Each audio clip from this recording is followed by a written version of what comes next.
This episode comes by popular demand. We've had lots of emails, lots of correspondence from you asking for today's episode in the form it is coming to you.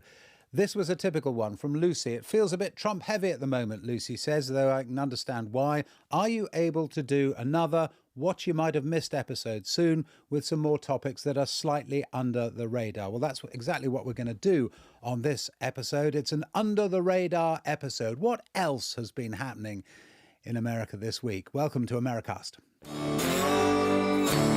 Americast from BBC News. Hello, it's Justin in the worldwide headquarters of Americast in London, England.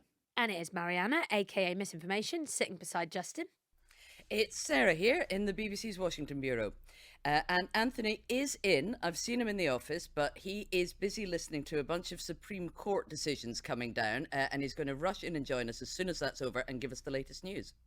I sort of always think of Anthony at the Supreme Court, somehow. He just suits the place, doesn't he? Well, that's because he has his gavel, remember? Of course he has a gavel, yeah. I'd forgotten If about that's his sort of retired as one of our I hope he didn't take props. it to the Supreme Court. It's the kind of thing that get you chucked out. Anyway, Mariana, why don't you kick us off? Yeah, so we've spoken quite a bit about Robert F. Kennedy Jr. and his role as Secretary of State for Health and what that means, particularly because he's been accused of holding anti-vaccination views and promoting them and spreading them, even though he has very much categorically said he's not opposed to vaccines. We found out that Robert F. Kennedy Jr. has removed all 17 members of this independent committee that has been in place for 60 years now. And its job is to issue recommendations, official government recommendations about vaccines. The committee's job is when a vaccine has been approved by the FDA, so they've decided that it's okay for it to be given to patients, they then will review the scientific evidence and put out guidance, for example, about who should get the vaccine and when. It's all about kind of assessing risk, which is basically what medics, doctors, scientists spend a lot of their time doing. And Robert F. Kennedy Jr. has broadly been quite critical of what he perceives to be a bias when it comes to vaccinations, that there could be influence from big pharmaceutical companies, that decisions are made about vaccines that are, based on kind of one school of scientific thought. And in this case, what he essentially said was most of the members of this committee have, quote, received substantial funding from pharmaceutical companies, including those marketing vaccines. And 8 of these 17 panelists were people who were appointed really quite recently, so January 2025, just before Biden finished. And we can listen. I mean, this probably better articulates what RFK says in his own words. Today, a compliant child must take between 69 and 92 vaccines to stay in school in some states. And not one of them has been safety tested in a pre-licensing placebo-controlled trial. And that is just malpractice. So the people who were in charge of that are now gone.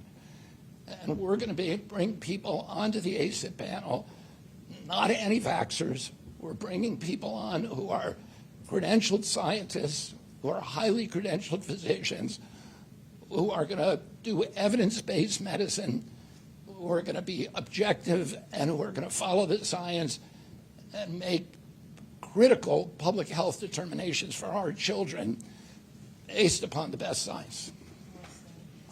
Mariana, I tell you what I found really interesting looking at the press coverage of this announcement from RFK Jr. was a lot of it used a quote from him where he said that he was wanting to re-establish public confidence in vaccine science. So I just kept seeing that sentence pop up on my phone and my tablet. And my initial reaction was, I'm rather surprised by that because, he's had such a reputation as an anti-vaxxer. Why would RFK Jr. be appointing people who wanted to restore public confidence in vaccine science? But of course, that's what he says he's doing, but it's got a very different agenda from how we might normally understand that. But I spent at least half a day until I dug into these stories thinking that the opposite was the case. And the other point, the really important point, isn't it, that he has specifically given assurances in the past with regard to this committee that he now seems to be breaking. Yeah, so at the time when the decision was made that he could become the Secretary of State for Health, he was pretty often questioned, and very specifically questioned, about this worry that he would somehow change the makeup of this kind of committee and, for example, install a lot of people who are vaccine skeptics or who just aren't being led by the scientific evidence in the same way. But then, lo and behold, he makes these picks of 8 new picks for the committee. And the kinds of people that have been appointed to this committee are the kinds of people who grew their prominence and often their online following quite a lot during COVID, a bit like RFK actually. They're people who were voicing that skepticism, and often there was a lack of skepticism because people were scared and just kind of trying to work out what to do. And that means that some of these people have grown a bit of a cult following within the conspiracy theory world, whether they like it or not. So that's not to say these people endorse that viewpoint, but quite a few of them haven't forsaken it, which is actually the same as RFK. I tell you what, Sarah, I mean, I'm really naive about this, I think, but I honestly did think that RFK would put all the vaccine stuff onto the back burner. And yet, Sarah, it does seem that he is really going to press ahead. Because I think this is an ideological crusade for him, that he really believes this stuff. And there is a significant portion of Donald Trump and his supporters who really, really believe this stuff as well. And it's important to them. And interestingly, when I talk to people who voted for Donald Trump, but, you know, maybe weren't 100% MAGA, who had spent a while agonizing over it, and asked them how it's going, RFK Jr. and his mission to make America healthy again comes up all the time. And people seem perfectly able to pick and choose which bits they like. So you've got some people who love the fact that he's taking additives out of food, and they think that that'll make them healthier. You've got some people who really like his skepticism over vaccines, and a widespread view that big pharma has captured the health establishment and medical establishment in America, and that it's only Donald Trump and RFK Jr. who are prepared to disrupt that, is very, very popular as well. So it's of a piece with this kind of destroying the elites, destroying experts who know better than you do how to live your lives. And I think the way that some of the coverage of this is conflating, just what you were saying, Justin, people who were against lockdowns with people who were very skeptical about the COVID virus, or even said that the COVID virus could do harm. That just increases people's view that actually medical experts want to tell you what to do with your lives, mandate things like vaccines or lockdowns, and that they ought to be given a free choice. So, you know, there might be a lot of scientific skepticism, but I think that this is, you know, this is not electorally daft. Right, Mariana, you got to go. I do. I'm going back to conspiracy land, where I'm dealing with all things mainstreaming of anti-science. Back to conspiracy land, you're literally going like one door away, aren't you? Well, exactly. It's like Alice in Wonderland. It is. I'm going back to conspiracy land, which will be out in very soon. So then I'll be fully back. Okay, good luck. Bye, Mariana. So it may be goodbye to Mariana, but it is hello to Anthony Zerker, who has just walked into my studio here, hot foot from those Supreme Court decisions, and able to join us now. Welcome. Good to be here. I can safely report that while the Supreme Court had 6 decisions today, most of them were unanimous, and none of them were the important ones that I know you have been watching very closely, Sarah, and you as well, Justin. So no news today. No news. On that front, anyway. No big news, unless you're one of the people involved in this case. That's very big news, but none of the ones that really gender affirming care or birthright citizenship or communications restrictions for adult websites. None of those were among the big ones that got announced today. Did you take your gavel? Oh, you know, where is my gavel? Oh, there it is. No, I did not. I'm gonna have to bring it. When we do court cases on the podcast, I will definitely dust that thing off. Okay, so Sarah, Anthony is back, which is good. You've got your own subject that you wanted to bring up. And again, I mean, it's a really, really important one. It's not a million miles, is it, from the Trump administration, but it's a kind of aspect of something that is going on that we could easily miss, that everyone could easily miss, and we shouldn't. So take it away. Yeah, important story that would be getting more attention if there wasn't so much other news to cover. And it's 2 immigration cases. So it does go to the heart of what the Trump administration are wanting to do. But 2 cases where they might be, you know, tripped up in the court. So you've got Mahmoud Khalil, who some people might remember was a Columbia University graduate who was the first of the pro-Palestinian protesters to be arrested. And his wife filmed it happening as some agents came and snatched him from in front of his apartment building in New York and whisked him away into detention. And there's been quite a legal battle over that ever since. And it has just been ruled that he cannot be deported for the reason the administration gave, which was that Marco Rubio himself, the Secretary of State, had personally decided that having Mahmoud Khalil in the US undermined their foreign policy because he said his pro-Palestinian protests had been anti-Semitic. And that got quite a lot of news coverage. Yeah, that's a really big decision. I mean, Khalil, that was a high-profile case. Here is not someone who is an undocumented migrant here in the country. He was a permanent resident, and he was just taken from his dorm room or his campus apartment and deported and held half a country away in Louisiana. So the fact that finally he's been able to challenge this and have a judge say he's free to go out, and the administration has to try a different, more lengthy proceeding to revoke his green card. I think that is going to limit some of what this administration can do when it's not just targeting undocumented migrants, but trying to get people who are foreign-born citizens who are supposed to be living here, have legal grounds to live here, get them out of the country for whatever reason. Right. And talking of illegal immigrants, at least potentially so, let us turn to Kilmar Garcia. So this is a really famous case, or infamous case. We talked about it quite a lot when it was happening. This guy who was picked up in Maryland, where he lived, sent to El Salvador, essentially by mistake, and is now back in the United States. Now, you remember, we all discussed at the time, the court said to the Trump administration, you got to bring him back. They said, whatever, he's gone. We're not going to. The Supreme Court got involved, and they used this word facilitate, didn't you? We think you should facilitate him coming back. And the Trump administration said, oh, well, facilitate, wonder what that means. And it was this business, we were talking about a constitutional crisis. Are they seriously going to not do something the Supreme Court has told them to do? Well, now they have done it. They have arranged with the authorities in El Salvador, and they've brought him back to the United States. And not only that, but according to the Attorney General, Pam Bondi, they brought it back and they're going to throw the book at him. Listen to this. Our government presented El Salvador with an arrest warrant, and they agreed to return him to our country. We're grateful to President Bukele for agreeing to return him to our country to face these very serious charges. This is what American justice looks like. Aha, so everything's slightly turning around because suddenly this guy who was regarded as a bit of a kind of totemic study of something that has gone wrong, and the Trump administration making this horrendous mistake, etc., they've now turned it around and said, okay, we'll bring him back, but we think he is responsible for doing very, very serious crimes in the past. His own family attorney, this is a guy called Chris Newman, countering it with this. People in this country, whether you're an immigrant or a citizen, are innocent until proven guilty.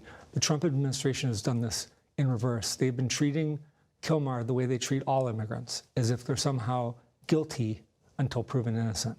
So they obviously think they've found something that they can convict him on, and that then will give them a basis to throw him out of the country once again. Right. The timing is certainly interesting to look at. They said, oh, no, we can't bring him back. We can't bring him back. And then finally, when they do, they had these charges all lined up to drop on him. And actually, a Justice Department official in Nashville, the district that indicted Abrego Garcia, apparently resigned, according to reports, in protest. So the question is, how strong is this case? But this is what, as Pam Bondi said, this is American justice. In a way it is, right? He's back here now, and the prosecutors are going to have to make the case against him in court, with the presumption of innocence before they can convict him and then deport him. So, we'll have to wait and see, but that will be proven in a court of law. And the fact that this Justice Department official resigned, I think that might be a bit of a hint that maybe the case doesn't have as much behind it as the Pam Bondi, at least right now, seems to be saying. And Justin, I don't think there can be much doubt that if he had never been accidentally deported to El Salvador, he would not be facing these charges. If he was just continuing to work on a construction site in Maryland, living with his family, he would not be facing charges of human trafficking across different states. All right, so let's move on to your turn, Justin. What do you have on your list of overlooked big stories that we haven't been talking about and probably should? Yeah, okay, so I want to talk about Mikey Sherrill, who is a congresswoman and has just won the Democratic primary in the state of New Jersey to be the candidate for the governorship which election takes place in this autumn. So New Jersey and Virginia, two big off-year elections by tradition, and both of them very, very important for the Democrats. And what interests me about Mikey Sherrill is that she is a pretty moderate candidate, and she fought off a challenge from the left of the party to get the nomination. Abigail Spanberger down in Virginia in a similar position. She's from the kind of, I mean, she's a mainstream Democrat, but she's not from the progressive left. So you've got two moderate candidates fighting in two places where the Democrats could win. And I'd be interested in your view on this, Anthony. In New Jersey, it's a really interesting race, isn't it? Because Donald Trump did much better than a lot of people thought he was going to do. And he lost by, 6 percentage points or so. The New Jersey electorate seemed to be changing. It's one of those areas where a lot of people, particularly Hispanics, kind of didn't much like the Democrats anymore, seemed to be turning to Trump. Some black voters as well, particularly young black men, all the things we talked about. New Jersey is one of those states where these things were happening. So it's a test, number one, can the Democrats win? But it's also a test, it seems to me, in both Virginia and New Jersey about the kind of Democrats who are capable of winning statewide. Yeah, it's the first big test, and not only the governorship, but also the state legislatures. A big chunk of the Virginia state legislature is up for election this year, same with New Jersey, and that will really be the first barometer we have for, on a larger scale than these special elections, which we've talked about, but on a larger scale for how Republicans and Democrats are doing at the ballot box. And 4 years ago, when we had these elections the last time, 2021, the Republican won in Virginia. And as you mentioned, New Jersey, it was Democratic. It's been pretty heavily Democratic at the state level for quite some time. So this will give us a good kind of a gauge on where things are now. And the fact, as you mentioned, that Abigail Spanberger, a centrist here, what's called a blue dog Democrat, which is kind of a middle-of-the-road Democrat, she won, and the fact that Cheryl won in New Jersey, that tells you that maybe we're not going to see, at least in these more moderate states, a kind of left-wing version of the Tea Party swelling up and swamping the centrist candidates like some people supposed. So yeah, the big question is what they fight on, these moderates. What is the message? What is the moderate message? And it's got to be delivered passionately. And it's interesting to listen to Mikey Sherrill. Let's listen to her accepting the nomination when she had won that nomination for the governorship of New Jersey, and the message that she gives now and presumably is going to be the key message of her campaign. We fund this nation, and yet Trump and MAGA Republicans in D.C. want to raise your taxes and take away your health care and education dollars. The president comes here nonstop to his golf course, and he calls our state a horror show. But come November, we're sending a shot across the bow. You can hear Mikey Sherrill there talking about basically running against Donald Trump. Now, that's not unusual for the opposition. Of course, that's what they do. But he has given the Democrats a lot of material where they don't have to unite around a single message of what they would do in power. They can attack things like tax cuts for the wealthy while spending for the needier is being cut if the big spending bill goes through. Abigail Spanberger talks about very similar things. I saw her speak at an event in Virginia just a couple of weeks ago, and she is impressive. And what I realized listening to her was if she can flip Virginia, because if Michael Sherrill wins, she's just keeping New Jersey Democratic. Abigail Spanberger has every chance of unseating a Republican and winning in Virginia. She'll be the first Democrat in a serious race to have won since Donald Trump won the election. She's almost immediately going to be a figurehead for the party, whether she wants to be or not, whether she's any good at that or not. Instantly, she is going to be who everybody looks to, saying, here's a Democrat who won. Has she written the new playbook? I think that's such an interesting point, isn't it? Because the degree of interest that there's going to be in these two women, but exactly as you say, Sarah, particularly in Abigail Spanberger, is going to be absolutely off the scale. And every kind of policy position that they've had in the past is going to be looked over, and they're going to have to work out. Yeah, nothing, not for something completely different, as you Brits like to say. Justin, do you know where 8 of the 10 largest sports stadiums are in the world and what sport they're for? Oh God! Well, they'll be American football, won't they? They are American football, but not the NFL. Interestingly enough, it's American college football is a massive. I've been to a few of them. I mean, even somewhere like Stanford, where you think of everyone at Stanford being very nerdy and not particularly sporty, the stadium there is absolutely huge, staggeringly huge. A big college stadium, a major college stadium, and there are dozens of them in this country, will seat over 100,000 people. So they're massive, and it's a huge industry. It generates billions of dollars in television revenue for these universities every year. And what we had this week, and the overlooked thing that we had this week, to some extent, was a settlement in a lawsuit against the NCAA, which is the governing body for college sports, by a swimmer in Arizona. And the settlement has said that now these universities they can share that television revenue directly with student athletes. And now going forward, all of these universities will have the ability to tap into the revenue they have and cut checks to what used to be amateur athletes for their services. Upwards of $20 million each year universities can use to spend to compensate college athletes. And that's addition to the free tuition that they provide, the free housing, the free board, room and board that they provide for these students. So it is a revolutionary change in college athletes, which had been a big business and a big revenue generating business for universities, but now it's going to be a big business for the athletes itself, and it changes the way a student athlete may look at college. Now it's an income stream and not just an education. I have a question, because I've always wondered this. Some kids get an athletic scholarship to go to university. It helps them pay the bills in all the way that you say, but it furthers their academic ambition, and they play tennis or do rowing or something on the side to earn their scholarship. What you're talking about here is practically being a professional sports person, a professional athlete, where you've got great skill, huge dedication, huge amount of time you have to devote to training and playing.